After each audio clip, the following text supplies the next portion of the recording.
Samajwadi party के सांसद जियाउर रहमान बर्क की मुश्किलें कम होने का नाम नहीं ले रही। पहले हिंसा के नंबर 1 आरोपी मामले में एफआईआर, फिर बिजली चोरी का आरोप, एफआईआर, घर का बिजली कनेक्शन कटा और 1 करोड़ 91 लाख का जुर्माना, और अब बर्क के घर पर योगी आदित्यनाथ का बुलडोजर चला है। आरोप है कि बिना नक्शा पास कराए बर्क ने इस घर पर अवैध निर्माण कराया था। आज सुबह नगर प्रशासन की टीम बुलडोजर लेकर पहुंची और घर के पिछले हिस्से में बनी सीढ़ियों को तोड़ दिया गया। बिल्डिंग को लेकर जिला प्रशासन पहले ही बर्क को नोटिस भेज चुका था। जो घर के बाहर के पीछे का जो हिस्सा था उसके यहाँ पे जो सीढ़ियां बनी हुई थी, अब देखिए यहाँ पर जो सीढ़ियां हैं इनको यहाँ पर तोड़ दिया गया है। और आप देख सकते हैं यहाँ पर ये सीढ़ियां लगाई गई थी, ये घर के पीछे का हिस्सा है और ये जो सीढ़ियां बनी थी इनको देखिए यहाँ पर तोड़ा गया है। और ये सपा सांसद जियाउर रहमान के घर के पीछे का हिस्सा है। और ये जो बिल्डिंग बनाई गई थी इसको लेकर भी काफी ज्यादा जो विवाद चल रहा था। इनफैक्ट जो जिला प्रशासन है उसने नोटिस भी दिया था। रिक्वेस्ट ऑनरेबल चीफ मिनिस्टर साहब कि आप एक नया मंत्रालय बनाओ, मुस्लिम हटाओ मंत्रालय, क्योंकि आपका जो बुलडोजर है वो बहुत सिलेक्टिव है, वो मुसलमानों पे गिरता है। जब भी कोई आपका पुलिस का फोर्स का काम होता है तो वो पीडीए पे हमला करता है। इस बीच सांसद बर्क के पिता ममलुकुर रहमान बर्क का बिजली विभाग को धमकाने वाला वीडियो प्रशासन ने जारी किया है। बर्क के पिता धमकी देते हुए कह रहे हैं, अगर सरकार बदली तो तुम्हारा कबाड़ा कर दिया जाएगा।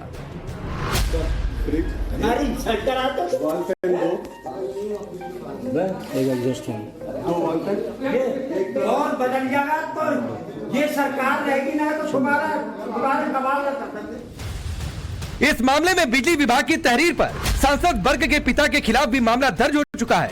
इस बीच सांसद बर्क ने एक बार फिर विक्टिम कार्ड खेलने की कोशिश की और सोशल मीडिया पर लिखा, हक और इंसाफ की लड़ाई को रोकने के लिए किस हद को पार करा जाएगा। झूठी रिपोर्ट दर्ज कराने और बदनाम करने वालों को देश और दुनिया की आवाम देख रही है। 24 तारीख को संभल में जो कुछ भी नाइंसाफी हुई, ये सब जो भी हो रहा है उससे ध्यान हटाने के लिए करा जा रहा। मेरी पूरी कोशिश है कि मेरी कौम के साथ जो जुल्म हुआ उनको इंसाफ मिलना चाहिए।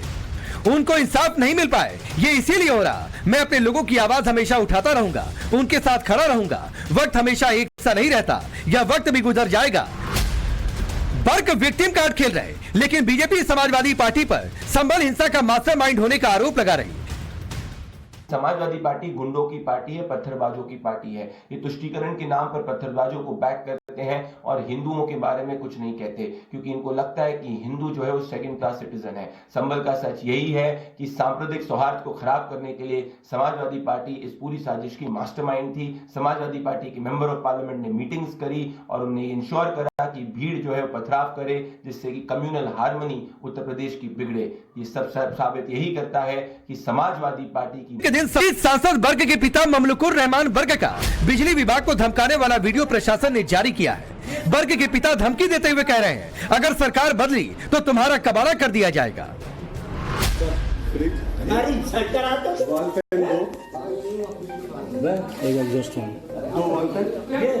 और बदल जाएगा तो ये सरकार रहेगी ना तो तुम्हारा कबाड़ा कर। इस मामले में बिजली विभाग की तहरीर पर सांसद बर्क के पिता के खिलाफ भी मामला दर्ज हो चुका है। इस बीच सांसद बर्क ने एक बार फिर विक्टिम कार्ड खेलने की कोशिश की और सोशल मीडिया पर लिखा, हक और इंसाफ की लड़ाई को रोकने के लिए किस हद को पार करा जाएगा। झूठी रिपोर्ट दर्ज कराने और बदनाम करने वालों को देश और दुनिया की आवाम देख रही है। 24 तारीख को संभल में जो कुछ भी नाइंसाफी हुई, ये सब जो भी हो रहा है उससे ध्यान हटाने के लिए करा जा रहा। मेरी पूरी कोशिश है कि मेरी कौम के साथ जो जुल्म हुआ उनको इंसाफ मिलना चाहिए। उनको इंसाफ नहीं मिल पाए ये इसीलिए हो रहा। मैं अपने लोगों की आवाज हमेशा उठाता रहूंगा, उनके साथ खड़ा रहूंगा। वक्त हमेशा एक सा नहीं रहता, यह वक्त भी गुजर जाएगा। बर्क विक्टिम कार्ड खेल रहे, लेकिन बीजेपी समाजवादी पार्टी पर संभल हिंसा का मास्टरमाइंड होने का आरोप लगा रही। के दिन संभल का मुद्दा फिर गरमाया। जुमे की नमाज को देखते हुए संभल में कड़ी सुरक्षा व्यवस्था की गई थी। ड्रोन से चप्पे चप्पे पर नजर रखी गई। इस बीच खबरों की माने तो बर्क ने गृह मंत्री अमित शाह से मुलाकात का भी समय मांगा है। वहीं यूपी के सीएम योगी आदित्यनाथ अयोध्या दौरे पर रहे। योगी ने हनुमान गढ़ी में पूजा अर्चना की और फिर एक बार बटेंगे तो कटेंगे नारे की तर्ज पर बांग्लादेश, पाकिस्तान और अफगानिस्तान का जिक्र करते हुए हिंदुओं के साथ हुए अत्याचार की याद दिलाई। अब बांग्लादेश में क्या हो रहा है, पाकिस्तान में क्या हुआ था, इससे पहले अफगानिस्तान में क्या हुआ था? मैं पूछना चाहता हूं उन लोगों से,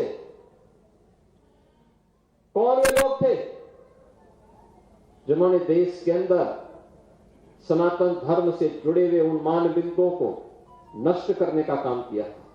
और क्यों किया था? उसके पीछे की नीयत क्या थी? उसके पीछे की नियति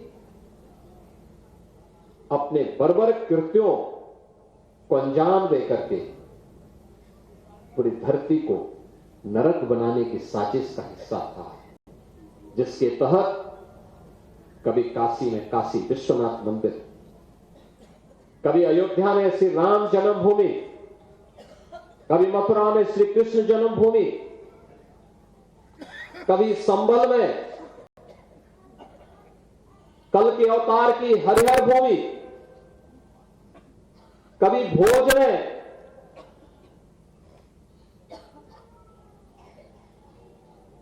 ज्ञान के विस्तात्री देवी मां सरस्वती के पावन मंदिर को नष्ट किया जाता है, तोड़ा जाता है, अपवित्र किया जाता है। इन मंदिरों को तोड़ने से कभी सोमनाथ का मंदिर अपवित्र किया जाता है। सीएम योगी आदित्यनाथ ने मुगल आक्रांता औरंगजेब का भी जिक्र किया और साफ साफ कहा कि जिसने सनातन और हिंदू मंदिरों को मिटाने की कोशिश की उसकी दुर्गति हुई। इन मंदिरों को तोड़ने से उनका कुल और वंश ही नष्ट हुआ होगा जिन्होंने इन मंदिरों को पवित्र किया है। वे फैले फुले नहीं होंगे, लेकिन उन्होंने दिखाया तो। और ये कारण है, जब मैं आज पूछता हूं कि भाई जिन लोगों ने मंदिर तोड़े थे उनकी क्या स्थिति है वर्तमान में, तो लोग बताते हैं कि औरंगजेब के परिवार के लोग, उसके वर्तमान खानदान। मुझे कोई एक दिन बता रहा था, जबकि कोलकाता के पास वो रिक्शा चलाते हैं, तो मुझे बताओ अगर उसने टूणे किए होते, इन मंदिरों को तोड़ा नहीं होता, तो रिक्शा चलाता क्या? ये दुर्गति को प्राप्त करता? ये उसकी दुर्गति है। उसने ईश्वर की अवमानना की है। और मैं यही कहूंगा कि दुनिया के अंदर अगर विश्व शांति की स्थापना करनी है तो यह सनातन धर्म ही उसको कर सकता है। साफ है, सीएम योगी आदित्यनाथ इतिहास की याद दिलाकर भविष्य के लिए सचेत कर रहे हैं। क्या योगी ने सनातन को बचाने के लिए कट्टरपंथियों से रण लेने का प्रण ले लिया है? सवाल यह भी है कि अखिलेश के सांसद वर्ग के घर पर अब बुलडोजर चला, आगे क्या होगा? सीएम योगी का बुलडोजर एक्शन सुप्रीम कोर्ट के नियमों के तहत ही हो रहा। अब समाजवादी पार्टी क्या नैरेटिव गढ़ेगी? सवाल यह भी है, क्या सीएम योगी ने साफ कर दिया है कि उनके राज में धमकी देने वालों को करारा जवाब मिलेगा? Bureau report, times now Bharat.